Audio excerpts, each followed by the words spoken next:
This week in Louisiana agriculture. What issues will Congress and the Louisiana legislature discuss when they return from their breaks? I'm Avery Davidson with that story ahead. I'm AJ Sabine.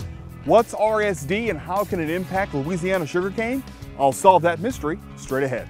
This farmer is making sure you have clothes and food for tomorrow.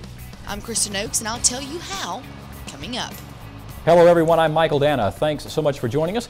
We are about 6 months away from the 2012 Louisiana legislative session. Despite having statewide elections between now and then, there are some issues facing agriculture that state legislators are already discussing. As This Week in Louisiana Agriculture's Avery Davidson shows us, members of the U.S. Congress will also have much to discuss about agriculture after they return from their August break. The next time we see Louisiana legislators converge on Baton Rouge, they will likely debate the same agricultural issues as in the 2011 regular session, at least according to Louisiana Farm Bureau legislative specialist Joe Mapes. We had several pieces of legislation on quick-take expropriation, and we had to kill those bills. It was clear that the authors of the bills didn't really understand the impact to landowners and farmers around the state, or the potential impact.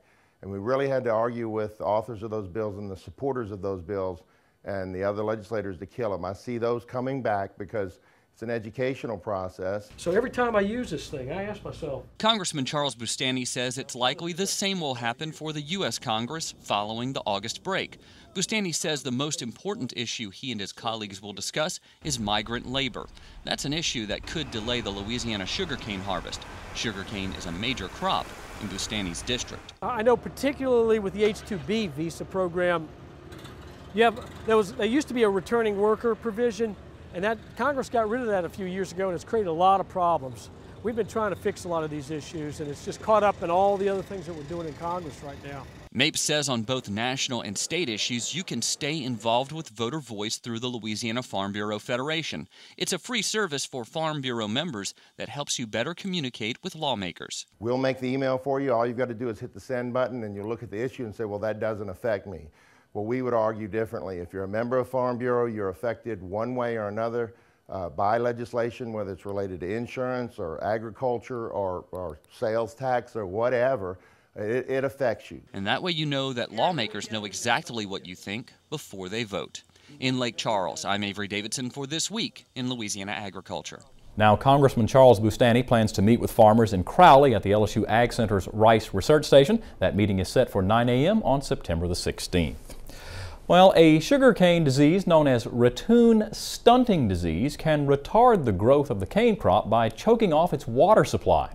As This Week in Louisiana Agriculture's AJ Sabine shows us, scientists at the LSU Ag Center need help from the sugar community to keep this disease from further impacting the state's third largest cash crop. LSU Ag Center plant pathologist Jeff Hoy looks for a stalk with the right stuff. The bacteria are located again in the water vessels that run in little clusters called vascular bundles in the stalk. The bacteria he's talking about is ratoon stunting disease, or RSD. The disease stunts the growth of sugarcane by choking its water supply, which ultimately results in reduced yields. It can reduce yield, by a third because the plants are shorter.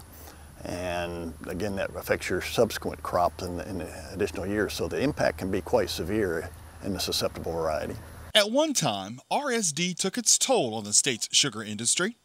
Because farmers may harvest several crops of sugar from one planting, Professor Hoy wants sugar producers across the state to send in samples of their fall crop to prevent a rebound of the disease. 30 stalks, say 15 across each end of a field, and then they cut off and send us bring in the lowest intact, they call it a joint, with the two nodes and the inner node in between. So below the cane knife blade there, that's all we need. RSD can inundate a sugarcane field like this one during grinding season. As each stalk is cut, the bacteria spread from plant to plant. It doesn't grow. That's the biggest thing. It's just stunted. Ascension Parish sugarcane producer Warren Harang remembers the bad old days of RSD. He says vigilant testing keeps the disease out of his 2,100 acres of sugarcane. We don't want to have any immunity involved. Any of the past research. We want to be sure that we current, that we stay on tap, and that we always watch out for anything that may be coming down the pipe. Professor Hoy says testing now will protect farmers from higher input costs in the future. Finally gotten it under control, but the fact that you don't know where it is means that it can persist and start to build up again. So we want to make sure that doesn't happen. In St. Gabriel, I'm A.J. Sabine for This Week in Louisiana Agriculture. If you're a sugar grower and want a sample of your cane tested, you can drop off stalks at either the St. Gabriel Sugar Research Station or the Cooperative Extension Office in West Baton Rouge. For more information about ratoon stunting disease, you can log on to our website at twilatv.org. The Population Reference Bureau projects the world population to reach 9.5 billion by 2050. As the population grows, we must maintain our ability to feed ourselves through agriculture. One Caddo Parish farmer understands this issue and strives to conserve his soil and boost his profits through sustainable agriculture. This week in Louisiana Agriculture's Kristen Oakes traveled to Belcher, Louisiana to see firsthand why Ryan Kirby works hard, rain or shine, to preserve his farm for the next generation. Between these rows of white gold, you can find Ryan Kirby working the land that's been in his family since 1946. But taking over the family farm wasn't always a part of his plan. I used to be a petroleum engineer working in Houston for corporate America. I did that for a year and I came back to the farm. I couldn't stand it. Since that day in 2004, Kirby came home and never looked back. Side by side with his father, Kirby farms his family's 2,500 acres. He also works to maintain this land so that one day he can pass his passion down to his children. Kirby looks for ways to improve his farm's sustainability. He implements test plots on each field and experiments with different variables to improve the soil's production. Earlier this year, that hard work paid off when he won the Bayer Top Producer Award for sustainability in his farming practices. Sustainability with regards to agriculture is normally used as a buzzword that environmentalists use all the time. It really ticks me off because I don't think that they just don't get it. That's just one aspect of it. Agriculture, to be sustainable, has to feed the entire world without sacrificing the long-term viability of the earth, the farmers, or of the consumers. The award recognizes farmers who use sustainable farming practices and use those methods to increase their yields, all while increasing profits. We've implemented a full-scale precision ag program. We variably apply all of our fertilizer across every acre of the farm. So we tried lots of replicated strips through as many things as we can think of. Last season, the fertilizer test plots revealed why his irrigated corn wasn't yielding its potential. So I realized that we were grossly depriving our corn of nitrogen, and now what used to be some of my worst ground is now my best. Kirby says the key to his success is this yield monitor. We use the yield monitor as a report card. I think the yield monitor is valuable enough where I'd almost shut down my harvest if my yield monitor went down. This year, that report card hasn't panned out as well as he originally hoped. Like other farmers in Caddo Parish, Kirby has weathered record high temperatures and drought. Despite Mother Nature, Kirby says there's nowhere else he'd rather be. I enjoy working for myself. I love working on my own land. I don't think I could ever do anything else. For nearly a decade, Ryan Kirby has called these rows of white gold home. Now he's working hard to sustain this farm for the next generation. In Belcher, I'm Kristen Oakes for This Week in Louisiana Agriculture. If you'd like to learn more about how you can apply for the Bayer Crop Science Sustainability Award, you can log on to our website at twilatv.org. It's been about 3 months since Louis Dreyfus Commodities took over control of the grain elevator at the Port of Greater Baton Rouge. A.J. Sabine is now standing by with this week's in-studio guest to give us the latest. A.J.? Mike, as farmers wrap up their corn and start their soybean harvest, they can't help but wonder about what's going on down at the Port of Greater Baton Rouge. And here to talk more about that is David Bollock with Louis Dreyfus Commodities, who is the commercial manager down there at the port. And Dave, what is the progress with this year's harvest going on down at the Port of Greater Baton Rouge? Well, I think right now we've largely wrapped up the corn harvest and everything, winding down big time on the milo here. And I think from here on out it'll be pretty much a soybean show here. It's been steady here. Early bean yields, I think, have been disappointing from historical standards, but I think better than expected is what you hear from. Even the poor yields still better than expected and everything. So we're looking for things to be fairly steady, and then we'll move into mid part of September and get into the main harvest when the later varieties come on. Hopefully we'll get a little rain this weekend and everything, kind of finish off those later varieties. But we have good potential, I think, on it. Just need to finish out the crop. And speaking of the crop, folks want to know more about the corn crop. I know that corn was kind of disappointing. Kind of fill in the blanks on what's going on with that particular crop. Well, we had a problem with aflatoxin this year. One thing I think, if there was a silver lining there, it was a good year to evaluate something like Afligord, which is a treatment that a lot of farmers tried a little bit of this year, you know, to try and help them with aflatoxin in the crop. And at least the results that we saw and everything looked pretty good on it. So we're fired up about that, because I'd like nothing more than to see corn acreage in South Louisiana come back to where it was, you know, back in the 90s before aflatoxin became such an issue. And at least the results we've seen, you know, look pretty good for that, from that standpoint. Now, David, as farmers were busy harvesting their soybeans and their corn, you've been busy down at the port trying to ready for the transition moving forward. Kind of fill in, folks, on what's going on with the port, particularly since you guys are planning to shut down on November 1st. Well, since we took over on June 1, it's been a question of just going through the plant, making sure everything's ready to go to handle this year's harvest.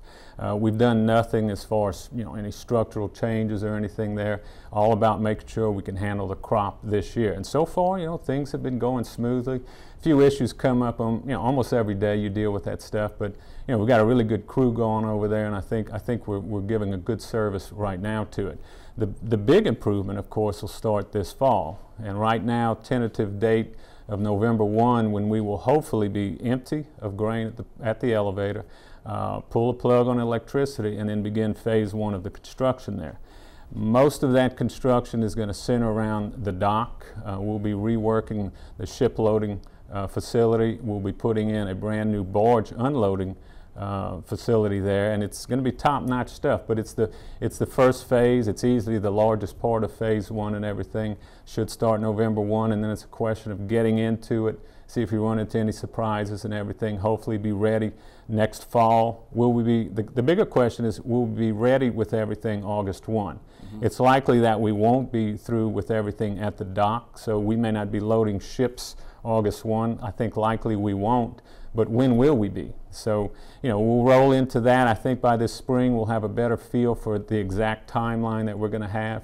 We've already announced to farmers at the Farm Bureau Convention and afterwards that we will not be handling soft red wheat in May, this year's harvest and everything.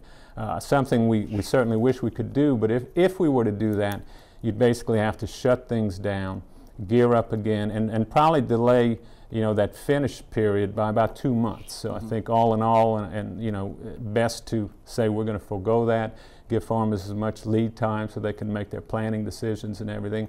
And I think we've met with pretty good support in the farm community for doing that, because like Dreyfus, I think the farm is looking forward to getting this construction behind us and then finally having you know, a premier export facility where they can once again bring their grain. And Dave, wrapping things up here, I know farmers are excited about the transition and about the promise that Louis Dreyfus will grant to farmers in the future.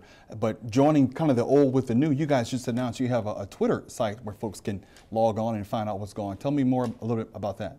Well, we're going to use a Twitter right now, and it's up and running and everything. Primarily right now is just to get information, day-to-day stuff to farmers, like truck dump hours and everything.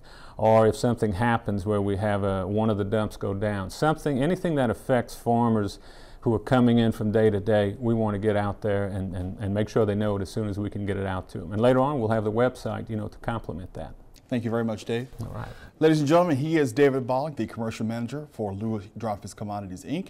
And Mike, looks like they're not going to be open for wheat harvest, but you can catch up and follow what's going on down there at the port on Twitter. Mike, back to you. Thanks, AJ. As we told you last week, our program travels to Turkey from September 3rd through September 13th. During our 10 days there, we'll look at the many facets of agriculture in Turkey. We'll also be blogging about our experiences. Larry Michaud, former press secretary to former Louisiana Ag Commissioner Bob Odom, will be writing about our experiences in Turkey on his blog site. Michaud has traveled to 65 countries and is also a former reporter for the Miami Herald and the Baton Rouge Advocate. Michaud, who worked with farmers for nearly 30 years while at the Department of Agriculture, says Louisiana farmers are likely to see lots of similarities in their Turkish counterparts. Agriculture is agriculture pretty much the world over. For example, Turkey is the world's 7th largest cotton producer, 10th largest wheat producer. They have an enormous agricultural infrastructure. They export $1 billion every year. All of that is agriculture. They are the world's largest producers of hazelnuts, cherries, figs, apricots, Who knew? And so we think that the farmers in Louisiana and across the South will find it as fascinating as well. If you'd like to follow us during our trip to Turkey, you can log on to Larry's blog site at larrymisho.wordpress.com, or you can look for the link to Larry's blog on our website, twilatv.org. Still to come on This Week in Louisiana Agriculture, Kristen Oakes explains what it means to have a sustainable farm. But first, what's all this buzz about? We'll tell you. Stay with us.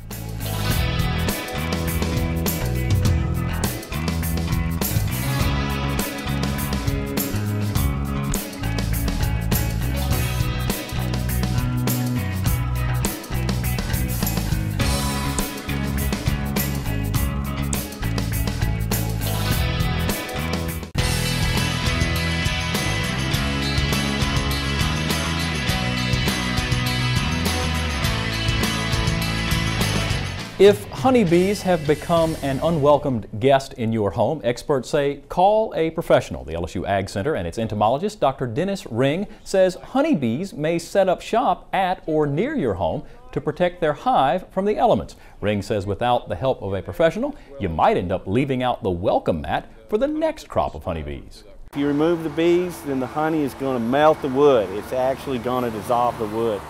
So you need to get a professional to do that. Open up the wall, get the bees removed, and then get the comb and the honey removed also. You need to also wash that off, because if you don't do that, then there's a pheromone there, and other bees will detect that pheromone, and they may come back and start a new colony where the old colony was. Honeybees are responsible for pollinating as much as 2/3 of the nation's agriculture, including watermelons, cucumbers, and ornamental flowers. For more information on honeybees, you can log on to our website at twilatv.org. Well, Kristen Oakes now joins us with this week's installment of the Ag Minute. And Kristen, I know we've had this discussion around here before. This one deals with sustainable agriculture. And you know, a lot of folks might think, particularly from production agriculture standpoint, that all farming is sustainable, but you're going to give us a little more of an in-depth explanation. Well, Mike, it's about as in-depth as you can get in 60 seconds. But you are right. Sustainable agriculture has been around since the beginning of farming, but it wasn't until 1990 that the U.S. government attempted to define sustainable agriculture. And it did so the way governments usually do things, by instituting a law.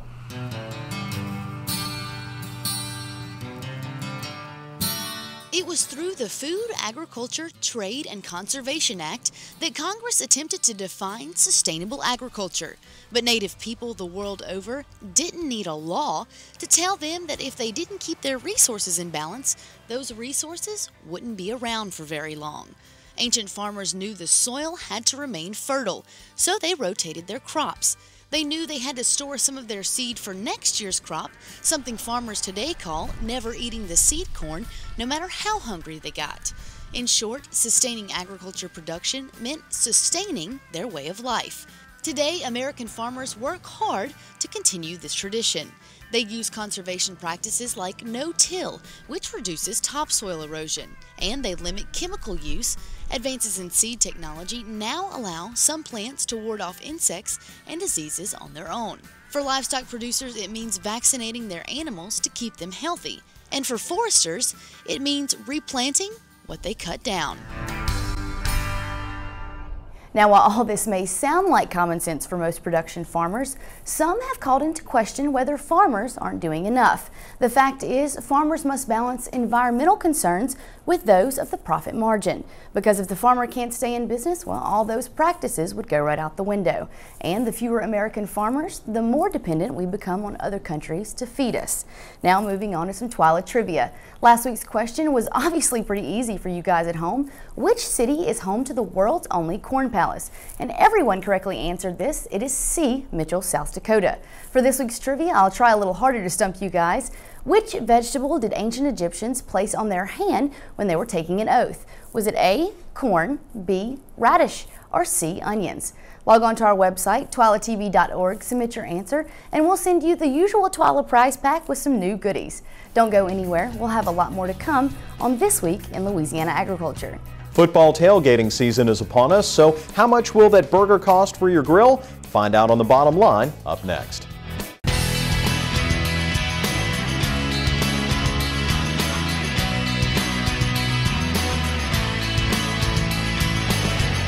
Do you remember that old Beatles song, Will You Still Need Me When I'm 64? Well, after 64 years, we still do need the Louisiana Forestry Association because it represents an industry that contributes more than $3 billion a year to the state's economy. This week, about 450 foresters and landowners gathered in Lake Charles for the Louisiana Forestry Association's annual meeting. The theme of this year's convention was Forestry Matters. Executive Director Buck Vandersteen says that there are now more trees growing in Louisiana than when his organization started back in 1947. He credits that fact to the sustainable practices instituted by the Louisiana Forestry Association and its logging partners. And while that's good news for the timber industry, the bad news is that the market for wood products is still in a slump. Where are our new markets? What can we do to enhance the value of our forest resources? Yes, we have a down economy. Yes, we have housing starts that are poor, but we have to be looking to the future. We have to be looking towards growing trees today for what needs we will be needing in the next year, 5 years, 10 years, 15 years. The three-day event wrapped up Thursday at the L'Auberge du Lac Hotel. If you'd like to learn more about the Louisiana Forestry Association, you can visit our website at twilatv.org. With beef prices on the rise, many consumers want to know how soon it's going to be before they get a little cheaper. Joining us now with this week's Bottom Line is Neil Melanson. And Neil, it has been a long, hot summer in more ways than one, particularly if you had any opportunities to fire up the grill, because steaks and burgers, man, they are higher than I've ever seen them. What's the time frame for any kind of break in this price situation? Well, Mike, the simple answer to these questions is as soon as we get more livestock, the price for beef will come down. Short term, we may get some price break as the cows that are cramming feed yards right now get liquidated. This will make a surplus of beef short term, but any price drops will be temporary as production becomes scarce after that. As a result, beef prices are still expected to rise another 3 or 4% by the end of the year and 6 to 7% overall for 2012. Now, the way we build livestock back up is three ways. One, of course, is the physical rebuilding of the herd, which takes as long as gestation takes, so we're at least 2 years away from any significant gains in the nation's livestock herd. Second is the higher prices changing consumer demand from beef to other meats like chicken and pork. Third is the lack of demand caused by fewer cows, lowering the cost for grain. The bottom line, though, is that there's problems at all three levels. Of course, not only does it take time for gestation, but these record high prices for cattle will mean it makes more financial sense for cattlemen to sell their cows. Second, other meats are seeing diminished numbers for similar reasons to cattle. And third, any lack of demand for grain caused by fewer cattle is offset by the fact that much pasture land in the United States is being burned up in this year's drought, as well as record export demands on top of that. The good news, though, is that it looks like corn farmers will respond to all of this demand by next year, so we'll likely get a lot more acres for corn. As a result, lower prices should encourage expansion of the nation's herd, and in turn, Mike, cheaper prices for us at the grocery store down the road. And I know, Neil, as tailgating season is upon us, I think a lot of Tiger fans in particular won't really care what the price of beef is. They're going to put those burgers on the grill no matter what. Neil Melanson, thanks. And remember, you can listen to Neil's reports on the Louisiana Farm Bureau Radio Network. For a list of stations where you can tune in or listen online, click on over to our website, twilatv.org, and look for the LFB radio link on the left side of the homepage. That does it for this edition of This Week in Louisiana Agriculture. We'll bring you encore presentations of our program over the next 2 weeks while we travel to Turkey. We'll return September 24th, which is our 30th anniversary with our program, to be focused solely on the agriculture of Turkey. Until then, you can watch any of our stories online. You know the address, twilatv.org. For all of us here at This Week in Louisiana Agriculture, I'm Michael Dana. Thanks so much for joining us, everybody. Hope to see you again right here next week.